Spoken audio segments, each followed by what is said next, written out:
yo corro riesgos, fui electo para tomar riesgos. Jamás, como jefe del Ejecutivo, podría pensar que ocurriría esta pandemia.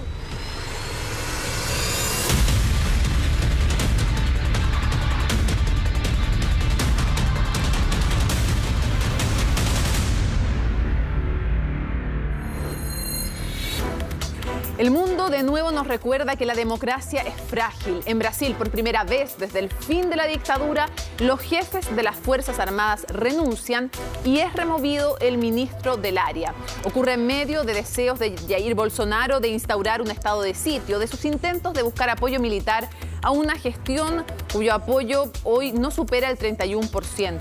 Ocurre tras el cambio de 6 ministros y la llegada de un glorificador del golpe de Estado a esta cartera de defensa, un golpe de Estado del cual justo hoy se cumplen 57 años.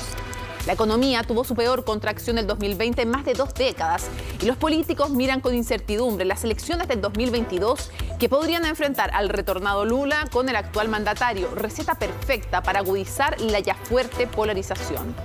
Días duros para Brasil. 6.000 personas esperan por una cama UCI, 100.000 se contagian con COVID al día. Los muertos ya superaron los 320.000 y en el futuro, cada jornada podrían fallecer 5.000 personas según un estudio de la Universidad Fluminense.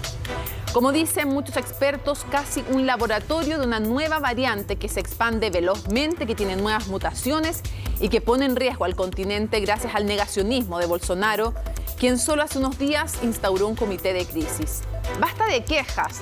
¿Hasta cuándo van a seguir llorando?, preguntó con su habitual tacto Bolsonaro. La respuesta es clara. Hasta que no tengan que llorar a miles de muertos por COVID. Hasta que la corrupción sea excepción y no una norma transversal de todo el arco político. Hasta que la democracia sea fuerte y se haga costumbre.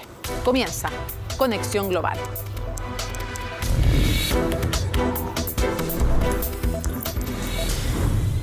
Bueno, y vamos a analizar en profundidad todo lo que tiene que ver con la renuncia de los ex jefes de las Fuerzas Armadas, los nuevos nombramientos y más, junto a Daniela Campelo desde Río de Janeiro. Muchísimas gracias por acompañarnos. Ella es cientista política y profesora de la Fundación Getúlio Vargas. Muchas gracias por estar con nosotros. Muchas gracias, Mónica. Buenas noches. Buenas noches. Quisiera primero preguntarte por esta nueva cúpula, cuyo hace un par de horas supimos los nombres. ¿Qué quiere decir este nombramiento que hizo Jair Bolsonaro? Mónica, quiere decir que Bolsonaro tuvo una derrota muy importante, porque tenía la expectativa que con haber sacado los 3 comandantes, porque en realidad lo que pasó es que iban a ofrecer su cargo, pero el nuevo ministro de Defensa lo sacó. Entonces fue una iniciativa del gobierno. Entonces lo que se esperaba era que iba a traer a alguien que estuviera más cercano de su gobierno, que pudiera defender su gobierno y hacer como una especie de presión cuando el gobierno se sintiera en riesgo. Y eso no fue lo que pasó. Había una expectativa que un otro general más cercano de Bolsonaro sería el invitado para el ejército, que es en realidad lo más importante, pero lo que hizo Bolsonaro fue elegir el primero en la jerarquía. Habían 2 antes, pero sí fueron a la reserva. Entonces es una indicación muy clara que el ejército pretende quedarse donde está como una institución de Estado y no del gobierno. Entonces fue una derrota muy fuerte para Bolsonaro. Daniela, ¿quién es este nuevo ministro de Defensa, Walter Braga, que hoy día, cuando se cumplen 57 años del golpe de Estado, él dice que era parte de la pacificación del país, este golpe de Estado, que es parte de la trayectoria histórica de Brasil, algo que causó muchísima polémica por lo que significa después de la dictadura, las persecuciones? ¿Quién es este hombre que es el nuevo ministro de Defensa? Mira, Mónica, no es muy diferente de los otros, porque en los otros años tuvimos la misma declaración del ministro que salió ahora, y al que se sabe, la declaración ya estaba escrita por el ministro. Entonces no es una cosa muy, muy diferente de lo que hemos visto en Brasil desde el gobierno de Bolsonaro. Hay una intención de revisión de la historia, y Braga Neto es apenas uno más que tiene esa perspectiva. Entonces el vicepresidente, por ejemplo, ha hecho un tweet, una declaración que es la misma. Entonces la cúpula, la gente del ejército que se queda con Bolsonaro tiene una visión muy clara de que 64 fue una revolución y no es solamente Braga Neto. Entonces no sé si hay un cambio en el sentido de que su personalidad sea muy diferente del caso del que salió. Pero es muy cercano de Bolsonaro, tiene una relación muy, muy personal, y en todo el gobierno, estuvo en el gobierno, en el gabinete todo el tiempo, le ha sido muy, muy fiel. Y yo creo que ese es el criterio que interesa a Bolsonaro encima de todos los otros, es la fidelidad.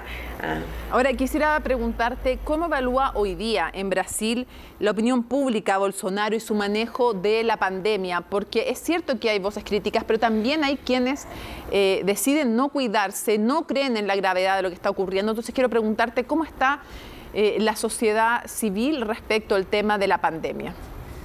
Eso no es simple, porque yo creo que hay un efecto claro del hecho que el presidente ha dicho a la gente que se salga a la calle. Entonces, la primera cuestión, hay estudios en Brasil que muestran que en la ciudad en que Bolsonaro fue elegido en 2 años atrás, tiene una tendencia a la gente a salir a la calle más que en las otras. Entonces, hay una relación entre creer en el gobierno, y yo tengo investigación mía, que creer en el gobierno, creer en el presidente, creer que se puede salir a la calle. Esa es una cosa. La otra es que la vida de la gente, yo tengo el privilegio de estar en mi casa trabajando remotamente desde el principio de la pandemia, pero eso es una cosa que es inviable en Brasil.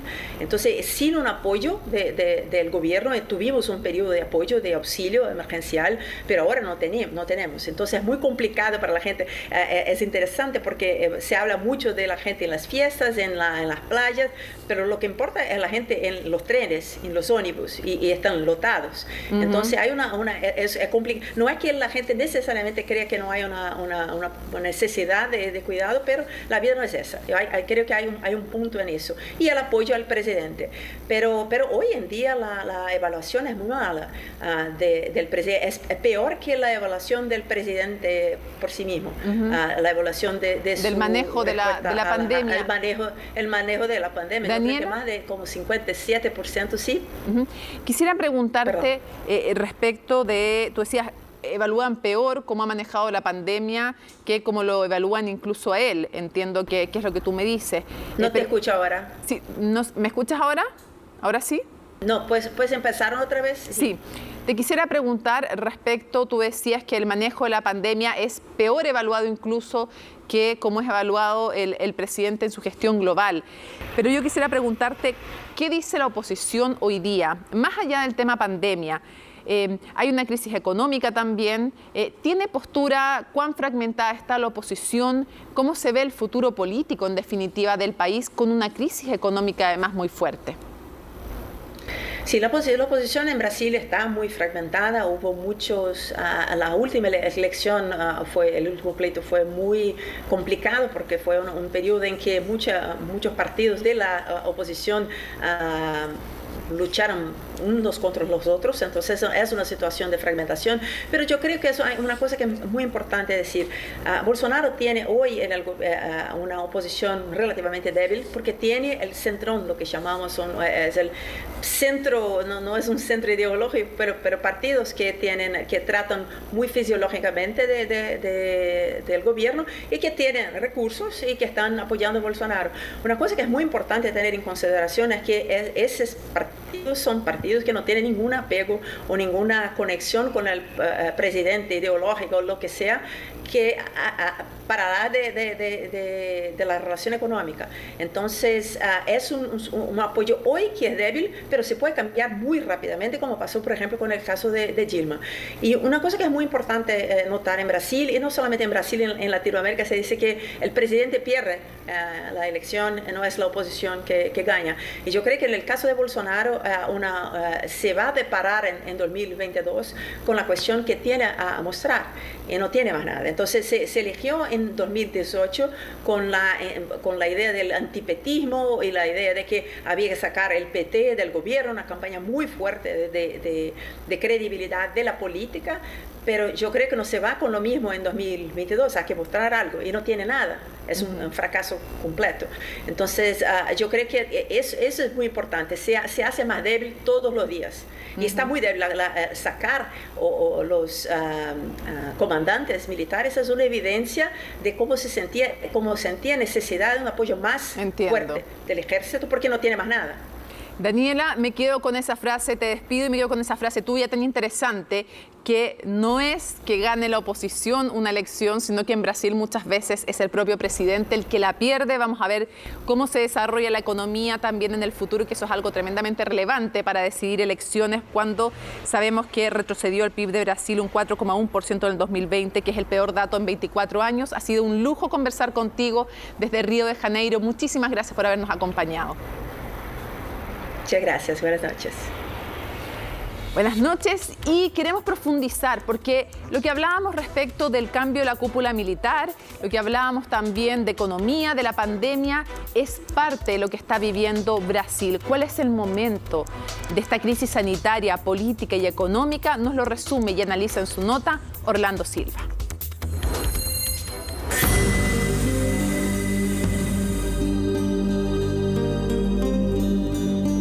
El panorama no cambia en el país que actualmente es el epicentro de la pandemia.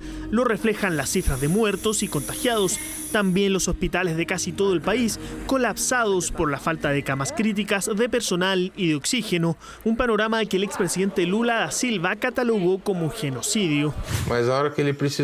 Cuando mi padre lo necesitó, no pudo recibir ayuda. Ves a una persona morir y no puedes hacer nada. Está muy difícil, hay mucha desorganización. Ha sido casi una semana completa en la que el número de muertos supera la barrera de los 3.000, mientras el proceso de vacunación avanza a paso lento. Solo el 10% de los brasileños tiene la primera dosis y apenas el 3% ya recibió ambas. Se han muerto 28 personas, es mucho, y la mitad de ellos en los últimos 10 días.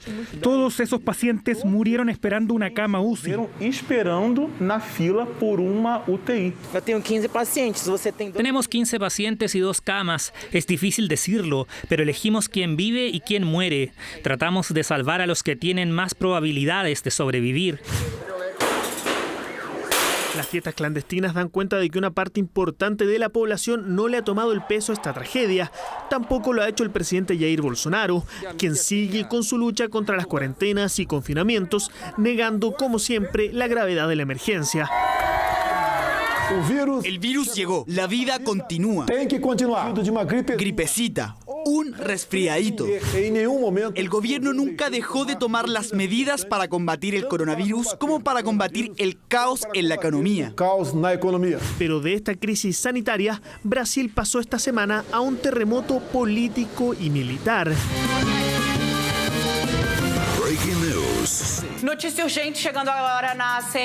Noticias urgentes llegan a CNN Brasil. El ministro Fernando Azevedo y Silva acaba de renunciar. Sus ministros de Relaciones Exteriores y Defensa dimitieron esta semana.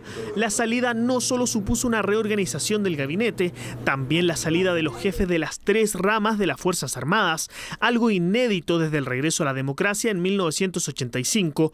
Los generales se habrían negado a los deseos de Bolsonaro de involucrarse en las luchas políticas para mover la balanza a favor del gobierno. Estamos preocupados por las muertes, pero el hambre mata mucho más que el virus.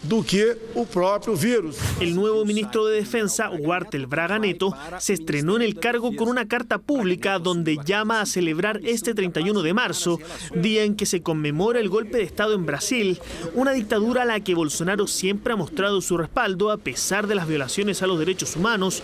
Las últimas jugadas del presidente han tenido distintas lecturas en el país y ha desviado la atención de la real catástrofe que vive Brasil, donde más de 300.000 personas han perdido la vida por el virus. Justamente para profundizar en esta crisis sanitaria que está viviendo y de otros ámbitos también, como lo veíamos en la nota de Orlando, vamos a tomar contacto con el doctor Miguel Roberto Jorge desde Sao Paulo, además expresidente de la Asociación Médica Mundial y profesor de psiquiatría de la Universidad Federal de esa ciudad. Muchísimas gracias, doctor, por acompañarnos en CNN Chile. Mucho gusto. Quisiera preguntarle por qué hay muchísima preocupación por una nueva variante de esta nueva cepa brasileña, que no se sabe si sería una segunda cepa brasileña. ¿Qué es lo que se sabe hasta el momento? Porque ha causado muchísimo impacto el enterarnos de que podría ser no ya una, la brasileña, sino dos cepas o tal vez una variante de la primera. Sí, bueno, en verdad tenemos la primera cepa mutante que fue encontrada en Manaus y que hoy ya es responsable por 2/3 de los casos de COVID-19 acá en el estado de São Paulo. Y ayer fue descrito una nueva mutación en una ciudad que se queda unos 100 kilómetros distante de la capital de São Paulo, en una ciudad que se llama Sorocaba. Pero no tenemos todavía más informaciones sobre esto, ni siquiera la confirmación segura de que es una nueva mutación.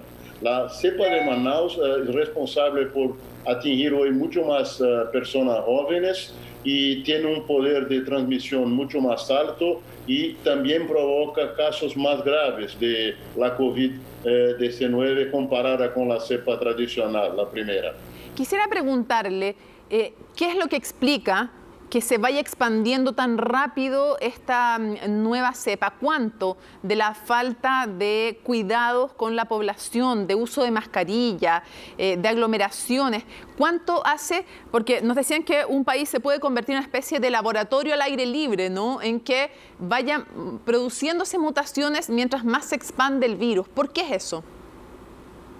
Bueno, en primer lugar es importante que tenemos en cuenta que cuanto más se pueda demorar para controlar la pandemia en cualquier lugar del mundo, nuevas mutaciones van a surgir. En el país, en el Brasil, ¿no? Esta recién explosión de casos de muertes que tenemos observado en los últimos 2-3 meses tiene que ver con el fato de que se retrasó muchísimo la compra de vacunas, que son en número absolutamente insuficiente, considerada el número de la población brasileña.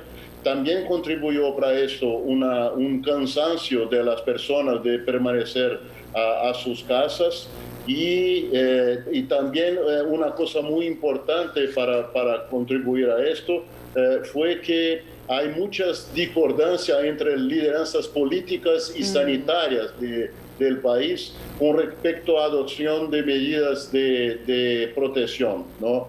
Y desafortunadamente el presidente de Brasil es una persona que hasta hoy ha dado declaraciones contra el aislamiento social, desacredita totalmente de la eficacia de las máscaras. Entonces es un discurso que, considerando la población que tenemos, muchas veces es una invitación a que las personas, un refuerzo a que las personas salgan de sus casas. Sí. Pero una otra cosa que hay que considerar es que son personas muchas veces pobres que tienen que salir para ganar su pan, para poder comprar la comida que van a cenar en el mismo día. Entonces, todo eso es que le contribuye para esta situación de explosión de casos y muertes que tenemos en Brasil hoy.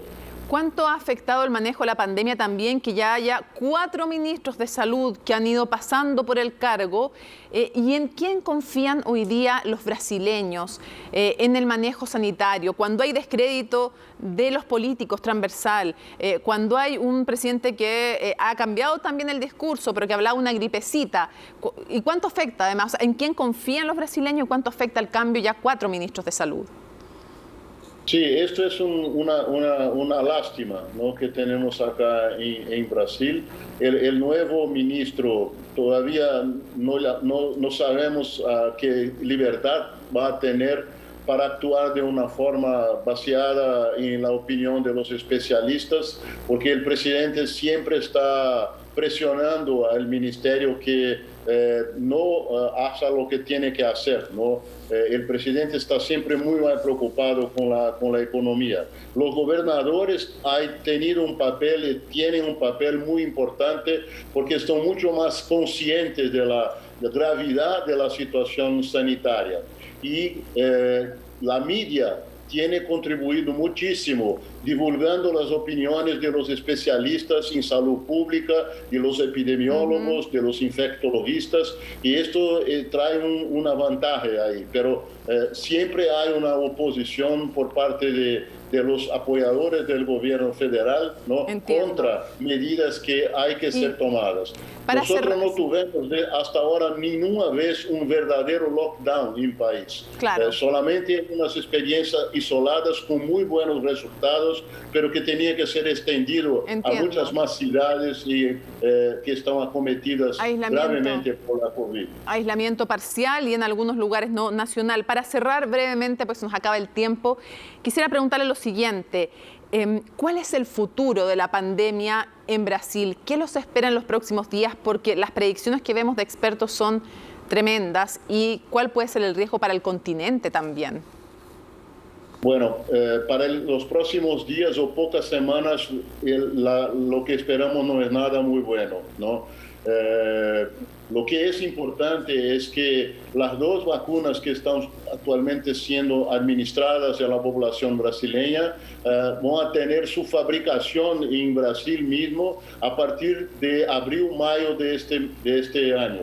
Entonces, acreditamos que en unos 2-3 meses más vamos a tener vacunas para realmente atingir a toda la población adulta de Brasil. Pero los próximos días y semanas vamos a seguir en una tragedia ceifando muchas más vidas de lo que tenemos hasta ahora.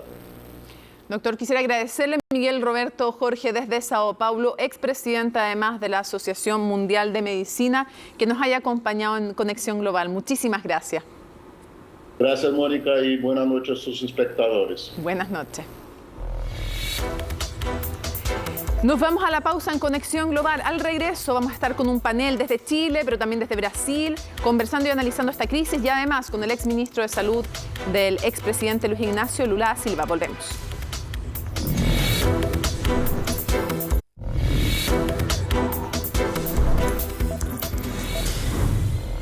Vamos a seguir profundizando en este tema y para eso tenemos el gusto de poder conversar con un exministro de Salud de Luis Ignacio Lula da Silva, evidentemente opositor al actual mandatario y también senador del Partido de los Trabajadores, me refiero a Humberto Costa. Muchísimas gracias por acompañarnos. Buenas noches, es un placer hablar contigo, Mónica, y con la CNN Chile. Quisiera preguntarle, evidentemente usted es opositor, pero también fue ministro de Salud, tiene experiencia en el ámbito sanitario. Quisiera preguntarle qué es lo que se pudo hacer distinto para enfrentar esta pandemia que tiene a Brasil como uno de los principales focos mundiales. ¿Qué se debió hacer distinto? Pero yo creo que desde el inicio nosotros deberíamos tener adoptado todas las decisiones que fueron adoptadas en todo el mundo, incluso en Chile, de hacer de una manera correcta el aislamiento social, de hacer el uso de los tapabocas, acá llamamos máscaras, y de hacernos un trabajo de proteger económicamente a la población, especialmente la más pobre, para que se pudiera quedar en sus propias casas. Pero el gobierno Bolsonaro no ha hecho prácticamente nada de eso. Es contra el aislamiento social, creó una contradicción entre la cuestión económica y la cuestión sanitaria, cómo usa todo el tiempo a manipulación de la verdad con las... ¿Está me oyendo? Sí, quisiera preguntarle cuánto cree que influyó el negacionismo inicial de Bolsonaro. ¿En qué sentido? ¿Él no creía realmente en la gravedad del COVID o usted cree que definitivamente él sabía lo grave que podía ser la situación y decidió enfrentarlo de otra manera? ¿De qué estamos hablando? Porque son igualmente graves y tienen las mismas consecuencias para la población de un país, pero vienen de matrices también distintas. ¿Él no creía la gravedad o realmente no le importó tomar las medidas que tomó? No, yo creo que no, sabía la gravedad del problema. Incluso hoy hay estudios sanitarios que demuestran que Bolsonaro probablemente oyó a la opinión de algunos sanitaristas tontos que habían propuesto que se pudiera obtener la llamada inmunidad de rebaño, inmunidad de ganado o inmunidad colectiva, que era mejor dejar que las personas pudieran estar expuestas al virus y entonces hacer eso. Sí, parece que es muy claro. Senador, ¿cuánto se ha politizado el manejo de la pandemia? Porque también se puede dar de lado y lado, que las críticas no sean siempre técnicas, sino que estén exacerbadas por la polarización de la sociedad, que las decisiones que se tomen del gobierno también estén marcadas, porque hay elecciones además presidenciales el próximo año. ¿Cuánto está influyendo las divisiones entre el gobierno central y los gobernadores, por ejemplo, los que no son de la línea política de Bolsonaro? ¿Cuánto ha influido la politización de la pandemia? No, yo creo que la politización fue hecha por el presidente Bolsonaro. Los gobernadores y los intendentes han tomado decisiones que fueron las mismas que han sido tomadas en todo el mundo: hacer el aislamiento social, luchar por las vacunas. El gobierno brasileño hasta ahora no tiene un plan adecuado para garantizar la vacunación de por lo menos 70% de la población, que es lo que va a dar la inmunidad de ganado, la inmunidad colectiva. Entonces, no creo que tenga habido una politización por el lado de los otros gobernadores, incluso porque hay entre los gobernadores los que son de izquierda, los que son de centro y los que son incluso de derecha. Entiendo. Uno de los mayores adversarios de Bolsonaro es Doria, de São Paulo, que es de derecha. Bueno, justamente en Sao Paulo, donde hoy día conocemos que se detecta lo que podría ser una segunda cepa brasileña o una variante de esta cepa que ya conocemos y que evidentemente preocupa. ¿Cree usted que Brasil se está convirtiendo de alguna manera en un riesgo para la región? Han aumentado, por ejemplo, en Venezuela los contagios, en los otros países limítrofes también, lo que puede implicar cómo se expande sin control, sobre todo una variante que es más, no necesariamente más agresiva, pero sí más contagiosa. ¿Cómo puede transformarse y cómo puede, ve usted, la crisis que se puede producir también a nivel regional? Yo creo que Brasil hoy es una amenaza a sus vecinos, porque nosotros no tenemos un proceso avanzado de vacunación y no tenemos un intento de disminuir el número de casos y el número de muertes. Entonces el virus está circulando muy libremente. Y cuando eso ocurre, o que puede ocurrir también, es que otras variantes vengan a ser desarrolladas por el virus, mutaciones. Entiendo. Entonces es un problema. Sí, quiero preguntarle en otro ámbito. Dos cosas brevemente. Primero, respecto de lo que ha ocurrido con la renuncia de los militares, de las cabezas de las Fuerzas Armadas, también con los nuevos nombramientos y las insinuaciones de parte de Bolsonaro de que podría establecerse un estado de sitio. ¿Cómo ve? ¿Hay una amenaza real para la democracia brasileña? ¿Cuál cree usted que es el rol que pueden jugar las Fuerzas Armadas? Yo creo que hay un intento por la parte de Bolsonaro. Yo creo que su principal proyecto es tornarse dictador de Brasil y para esto quiere un golpe militar y la utilización del estado de sitio. Incluso intentó utilizar la división entre las Fuerzas Armadas para hacerse más fuerte, pero no hubo una... pero por lo menos hasta ahora una receptividad a este intento. Y yo creo que Bolsonaro va a continuar intentando, pero ahora está más difícil, incluso porque ya no tiene soporte de las élites económicas. Yo creo que es difícil. Antes que se nos acabe el tiempo, quisiera preguntarle, judicialmente, ya los hemos explicado, son declarados, primero declarado por un juez, uno de los juicios en contra de Lula, como que no correspondía por el Tribunal de Curitiba, y como dice la legislación brasileña, cuando se anula un juicio se anulan todas las causas, además tiene un efecto en cadena respecto a otros procesos. Él puede efectivamente postularse ahora, si quisiera, a una carrera presidencial. Yo quiero preguntarle dos cosas. Lo primero, si es el candidato obvio del Partido de los Trabajadores, si usted cree que va a ser definitivamente el candidato. Y lo segundo, no solo en el Partido de los Trabajadores, pero como usted es senador de esa colectividad, se lo pregunto respecto del PT. El tema de la corrupción desde el mensalao y otros escándalos ha sido reconocido incluso por los propios miembros del Partido de los Trabajadores que se hicieron en la campaña anterior una autocrítica.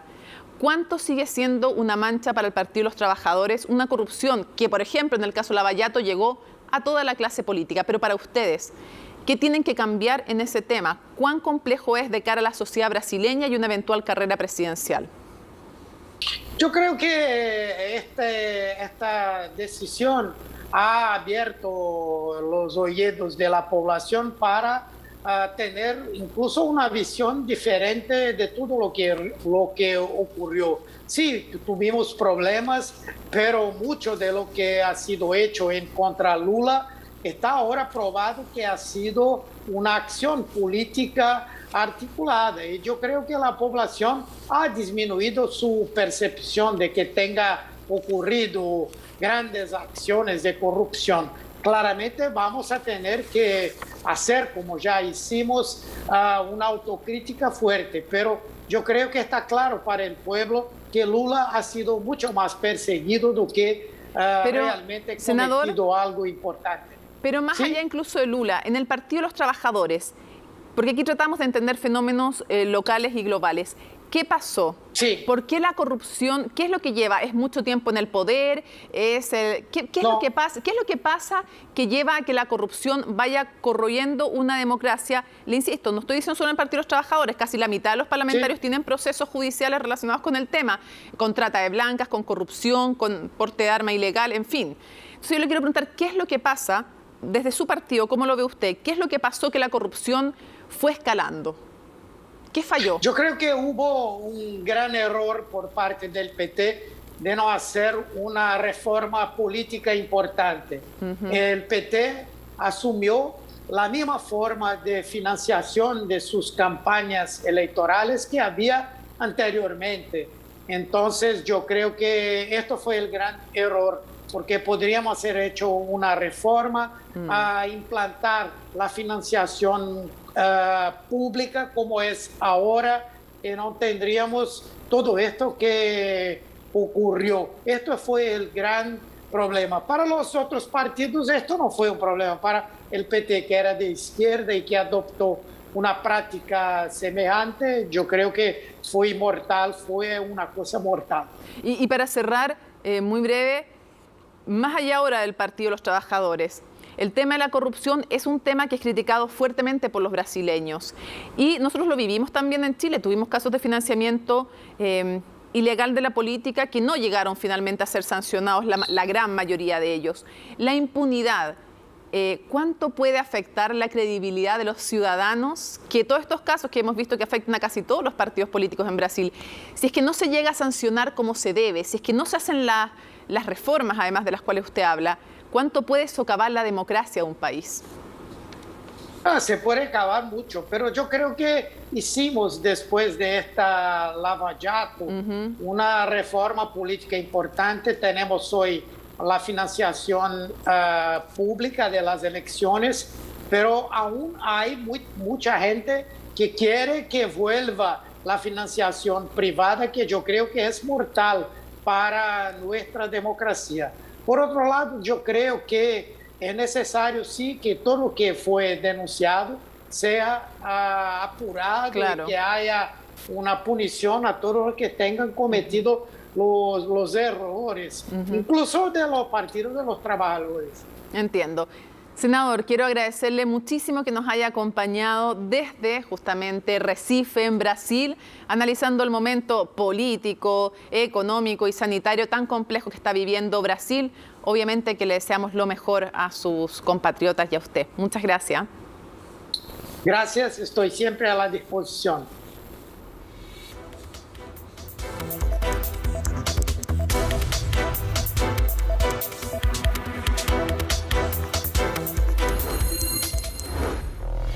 Bueno, esta operación judicial Lavallato, que fue mermada, cortada, suspendida, como ya lo comentamos, es la mayor investigación judicial de un caso de corrupción. Llegó esta corrupción a 12 países de América Latina y los hitos más relevantes desde Petrobras. Había muchas empresas que pagaban sobornos para conseguir contratos y luego no solo en Brasil con Petrobras, sino que empresas como Odebrecht, OAS, Camargo, Correa, Andrade Gutiérrez, UTC y Queiroz Galbao también lo hicieron en muchos países de América Latina.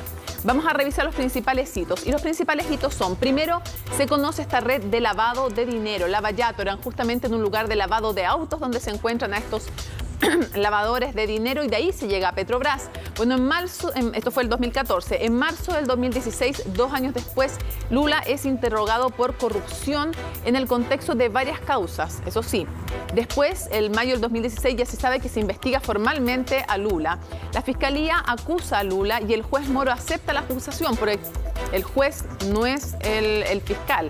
Es la Fiscalía la que decide finalmente acusar, pero con la aprobación del juez Moro, a quien después se le dice que fue parcial. Bueno, en abril de 2018 Lula se entrega y es detenido en un momento muy tenso desde la sede del Partido de los Trabajadores. Ahora viene uno de los principales cuestionamientos. En noviembre de 2018 Moro acepta, este juez tan conocido que tenía tanta popularidad por las causas contra la corrupción y que había aceptado que se procesara a Luis Ignacio Lula Silva, el principal contendor político de justamente Jair Bolsonaro. Bueno, acepta la invitación de Bolsonaro para ser ministro de Justicia. Y ahí, en verdad, hay muchísimas críticas por lo que implicaba el manto de duda que tendía sobre su accionar anterior. En abril del 2020, Moro renuncia al cargo de ministro de Justicia, acusando a Bolsonaro de que había querido intervenir en causas judiciales. Es parte entonces de lo que fue ocurriendo con esta trama de la cual les contábamos y que termina con 2 decisiones judiciales.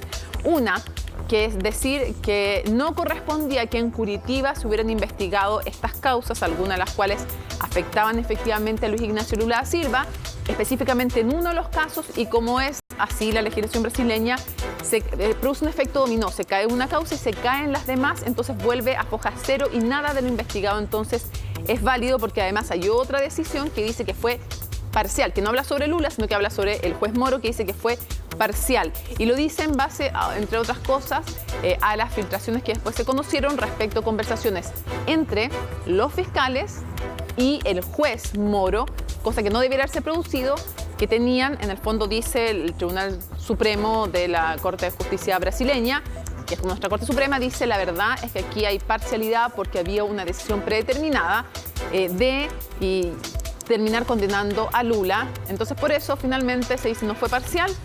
Eso es lo que dice de Moro. Y respecto de Luis Ignacio Lula Silva, dice el tribunal que lo juzgó no era el que tenía competencia y tiene que hacerlo otro. ¿Va a ser o no finalmente de nuevo procesado?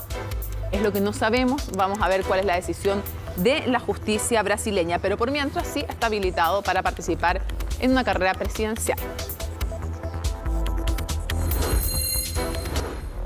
Y vamos a seguir profundizando en estas materias y para eso nos acompañan vía Zoom Paz Milet, que es académica del Instituto de Estudios Internacionales de la Universidad de Chile, desde acá de Santiago, y desde Brasilia nos acompaña Adrián Albala, que es profesor adjunto asociado de la Universidad de Brasilia del Instituto de Ciencia Política. Muchas gracias a los dos por acompañarnos y lo primero que quisiera preguntarte, Adrián, ¿qué crees tú que están buscando las Fuerzas Armadas?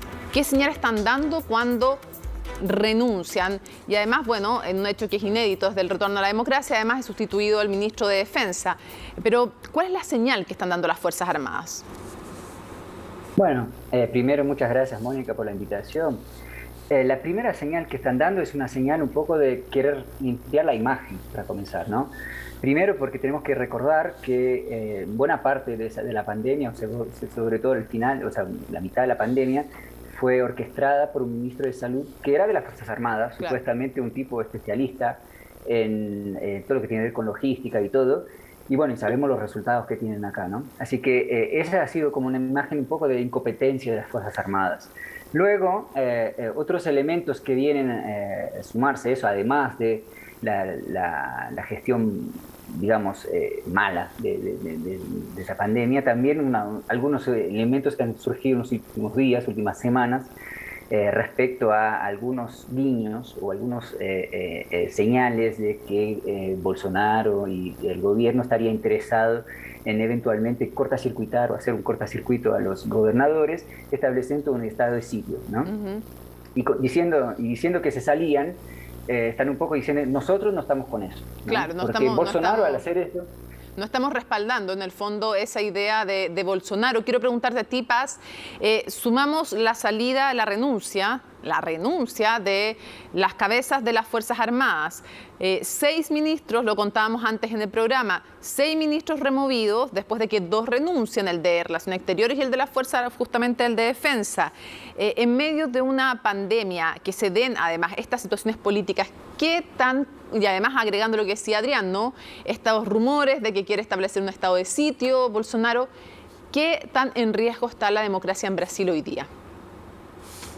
Yo creo que hay importantes señales de riesgo, sin duda por el negacionismo de él en el tratamiento de la pandemia, la militarización que ha desarrollado nosotros en su propio gobierno, con una amplia participación de los militares, pero también con las dificultades que ha tenido de convivencia con el Congreso y con los gobernadores.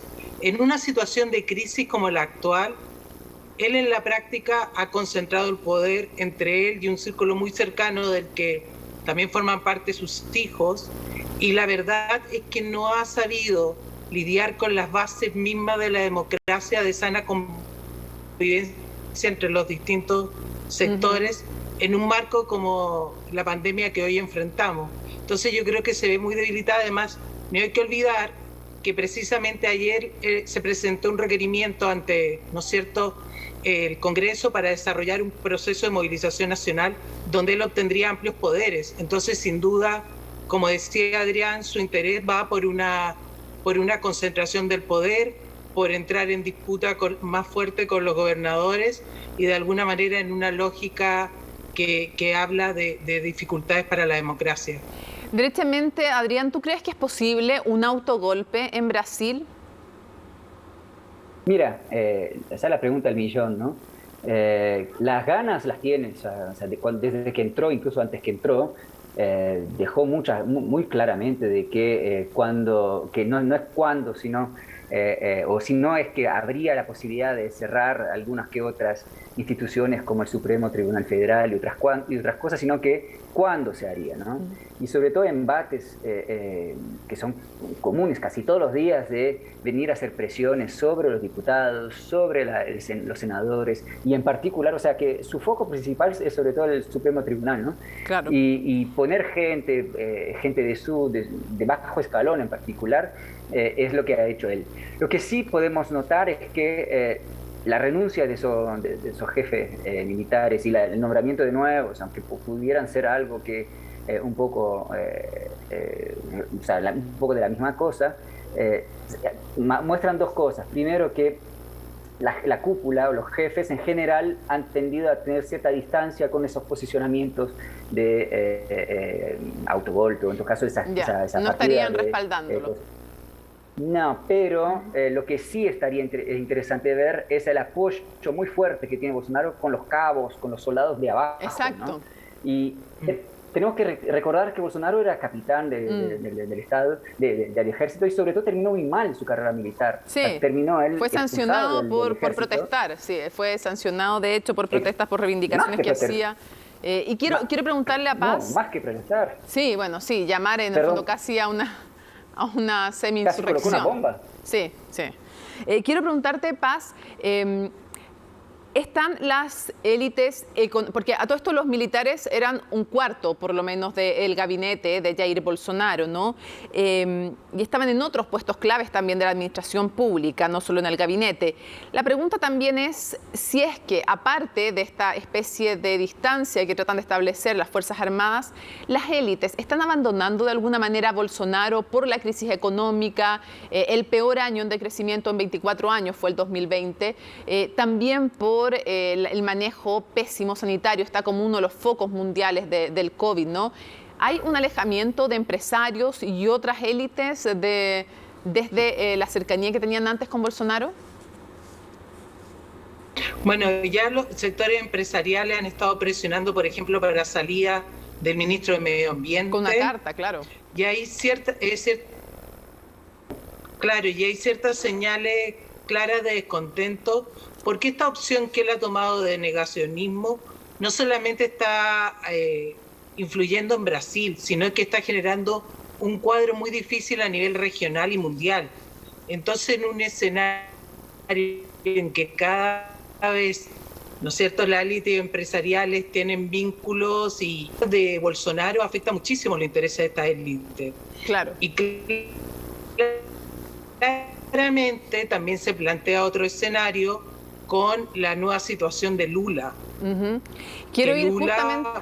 Sí. Bueno, sí, quiero ir justamente a no eso. era particularmente distante, ¿no? Era una persona que dejaba que ellos funcionaran particularmente distante, sino que dejaba que ellos funcionaran y proyectó a Brasil en otro escenario a nivel mundial. Entonces, esos dos factores, la situación de Bolsonaro con su política y el nuevo escenario para Lula, es algo que se está considerando desde las élites. Sobre todo, no hay que olvidar que estamos casi en un inicio de una campaña electoral hacia el 2022. Ahora, ese es un factor importante de considerar. Sí, quiero preguntarte, Adrián, respecto del factor Lula, porque sabemos dos cosas. Sabemos que un juez dice que no correspondía que el Tribunal de Curitiba lo juzgara, que no correspondía, y por lo tanto respecto de un caso, pero como la normativa judicial dice que cuando se anula un caso respecto a la persona se anulan todos, por lo tanto vuelve a foja cero, tiene que juzgarlo si así termina siendo otro tribunal. Eso es lo que dice primero uno de los tribunales. Y después el Tribunal Federal, que sería como nuestra Corte Suprema, dice además, no respecto de Lula mismo, no habla sobre la inocencia o culpabilidad, sino que habla sobre Moro, el juez Moro, que terminó siendo ministro de Justicia de Bolsonaro, algo que criticamos fuertemente en su momento, porque era, en el fondo, pasar del Poder Judicial a el gabinete de quien había sido, en el fondo, el antagonista de Lula, ¿no? Dice que ha sido parcial. Sabemos eso, pero también sabemos que la corrupción sigue siendo un mal transversal en los partidos políticos. Casi la mitad de los parlamentarios han tenido o están en medio de procesos judiciales. El tema del lavallato salpicó a toda la clase política brasileña. Por lo tanto, quiero preguntarte, ¿cómo se ve a Lula realmente con esta declaración de que vuelve a foja cero todo el proceso y por lo tanto él judicialmente ahora es inocente? Porque cuando se vuelve a foja cero, tú eres inocente hasta que no se muestre lo contrario. Pero él compitiendo con Bolsonaro, más allá del tema de la competencia, el tema de la corrupción en la sociedad brasileña, ¿cuánto sigue siendo presente, importante y socavando también la democracia? Mira, la verdad que esa anulación, porque en realidad la decisión fue esa de anulación, es como que no pasó nada.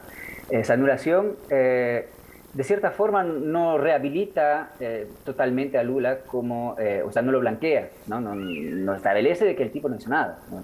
Y eso está relativamente claro, incluso para la población brasilera. O sea, los brasileños tienen mucha sospecha de que probablemente le tendría algo de culpa, pero que no se ha probado. Incluso algunos que otros sondeos indican esa cosa. Lo que sí rehabilita, y eso es esencial, es que los vuelve a poner dentro del juego. Claro, puede competir porque en el fondo judicialmente, más allá de lo que la gente crea, judicialmente es inocente hasta que no tenga un fallo en contra y por lo tanto puede competir políticamente en una carrera presidencial. Totalmente, y eso cambia todo para Bolsonaro, porque hasta ahora Bolsonaro su principal foco era el Partido de los Trabajadores, el partido de Lula, que es básicamente, si podemos simplificar, en Brasil hay un sentimiento de antipetismo muy fuerte y antilulismo, pero podemos decir de que la figura de Lula es más grande que la de su partido. O sea, que su partido sin Lula es un partido competitivo, pero no es un partido que tendría muchas oportunidades para ganar ahora. Inclusive Fernando Haddad, que era el candidato hasta ahora, bueno, lo probó de que no perdió con Lula, y todos los sondeos lo mostrarían perdiendo. Y ahora la emergencia de Lula del mismo partido hace que las cartas están ya puestas en la mesa, ¿no?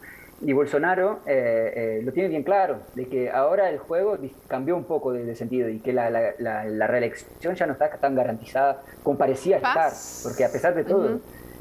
Sí, porque a pesar de todo, decías... A pesar de todo, Bolsonaro sigue teniendo una popularidad bastante alta, o sea, entre 25 y 30%, que no es tan bajo en comparación con otros casos, y sobre todo con su gestión de la pandemia. Sí. Así que podemos pensar de que sí, para él cambia muchas cosas, y sobre todo hay muchos indicios que él lo incorporó, el hecho muy sintomático de que ahora en muchos lugares comienza a pasar con una mascarilla, cosa que no hacía nunca antes. Sí, quiero preguntarle a Paz respecto de una posible carrera electoral, porque quien sí parece bastante damnificado, después de ser un juez que era muy popular como el juez Moro, pasa al gabinete, y ahí ya se hace muy polémico el que haya pasado del lado de la justicia, en el fondo, de procesar a Lula, al gabinete de su principal contendor, después renunciar. Entonces la pregunta también a todo esto, entre medio de todos los escándalos de corrupción que también están salpicando a la familia de Bolsonaro también, para no dejar de consignarlo. Entonces él parece sí bastante damnificado, porque algunos decían que él también podía hacer una carta presidencial. ¿Cuánto se polarizaría la sociedad brasileña en una competencia entre Lula y Bolsonaro? ¿Cuánto más? Yo creo que en el actual momento Moro ya no tiene posibilidades reales, porque está de alguna manera cuestionada la forma en que desarrolló el juicio a Lula. Por otro lado, efectivamente, como decía Adrián, bueno, está la figura de Haddad, que si uno piensa, él empezó una carrera bastante tarde, porque Lula se negó hasta último momento a como ceder posiciones, ¿no? Pero logró una posición importante, o sea, indicando que el PT tiene un apoyo sustentable y se aglutina fundamentalmente en torno a la figura de Lula. Entonces, por otro lado, está la lógica de Bolsonaro, y yo los veo que serían los principales contendores, generando una polarización muy fuerte, porque, como decía Adrián, precisamente, ¿no es cierto?, está toda esta lógica anti-PT que tanto ha desarrollado Bolsonaro. Pero además hay un escenario que es muy importante de considerar. Ya las cifras a las que se ha llegado el nivel de contagio en Brasil son horrorosas, generando un escenario muy desfavorable a nivel internacional, y como también planteas antes, Adrián, bueno, ya hay un cuestionamiento desde los sectores que apoyaron a Bolsonaro al inicio, como la Fuerza Armada. Entonces podemos ver también un tránsito de sectores que le eran favorables a Bolsonaro, quien tendría que asumir el costo de su gestión de la pandemia. Entonces, ahí habría una polarización mucho mayor, porque nosotros estamos transitando la pandemia, pero no sabemos en qué escenario estaría Brasil en plena, ¿no es cierto?, elección, en unos meses más. Eso falta todavía por ver. Para cerrar, y teniendo sobre la mesa que se habla de una nueva cepa brasileña en Sao Paulo, quiero cerrar muy breve, nos quedan solo unos segundos, Adrián. En una competencia entre Lula y Bolsonaro, es difícil siempre vaticinarlo, pero ¿quién crees tú que tiene más posibilidades de ganar? Mira, mucho va a depender de cómo vamos a salir de la crisis ahora, y sobre todo si van a seguir distribuyendo algún que otro auxilio emergencial como lo hicieron hasta ahora. La popularidad de Bolsonaro volvió a repuntar al principio del año, porque distribuyeron 600 reales, que son algo como $100, para los más debilitados, ¿no? Son 30 millones de brasileños que lo hicieron. Y hay que esperar de que vayan a hacer algo en ese sentido, muy probablemente en los próximos meses, o esperar un repunte de la economía diciendo, mirá, no lo he hecho tan mal.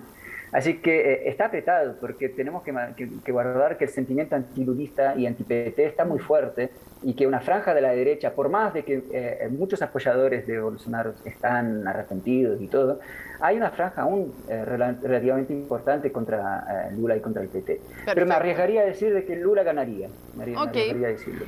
Ok. Quiero agradecerles a Adrián Paz. Muchísimas gracias por habernos acompañado. Adrián desde Brasilia, Paz desde Santiago. Muchísimas gracias por haber estado con nosotros en esta Conexión Global. Gracias a ustedes. Gracias, Mónica. Y a ustedes, por supuesto, seguimos atentos a lo que ocurre con una de las potencias de Sudamérica, porque todo nos afecta. En este caso es más obvio verlo, porque está el tema de la variante brasileña, de los nexos comerciales, pero lo que ocurre en un lugar del mundo nos debe importar a todos en el resto del planeta. Nos vemos en un próximo Conexión Global. Chao.